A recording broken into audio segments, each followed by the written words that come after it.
மாண்புமிகு பேரவைத் தலைவர் அவர்களே, திரு சி ஜோசப் விஜய் அவர்களை முதலமைச்சராக கொண்ட அமைச்சரவை மீது இப்பேரவை தனது நம்பிக்கையை தெரிவிக்கிறது என நான் மொழிந்துள்ள அரசினர் தீர்மானத்தின் மீது அனைத்து கட்சிகளை சார்ந்த மாண்புமிகு உறுப்பினர்கள் தங்களது கருத்துக்களை தெரிவித்து தீர்மானத்தை ஆதரித்தும் எதிர்த்தும் உரையாற்றியுள்ளனர்.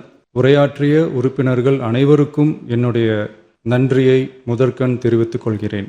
இந்திய தேசிய காங்கிரஸ் கட்சி சார்பாக உரையாற்றிய மாண்புமிகு திரு சே ராஜேஷ்குமார் அவர்கள் தீர்மானத்தை வரவேற்றதோடு மட்டுமல்லாமல் மதசார்பற்ற அரசுக்கான ஆதரவு என கூறினார்கள். நிச்சயமாக இந்த அரசு மதசார்பற்ற அரசாகத்தான் செயல்படும் என்கிற உறுதியை தெரிவித்துக் கொள்கிறேன்.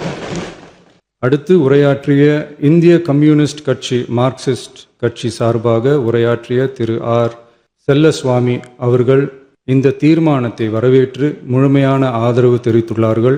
விடுதலை சிறுத்தைகள் கட்சி சார்பாக உரையாற்றிய மாண்புமிகு உறுப்பினர் திரு வன்னி அரசு அவர்கள் உரையாற்றுகையில் நம்பிக்கை வாக்கெடுப்பில் வெற்றி பெற்று இந்த அரசு 5 ஆண்டுகள் தொடரும் என நம்பிக்கை தெரிவித்தமைக்கு என்னுடைய நன்றியை தெரிவித்துக் கொள்கிறேன்.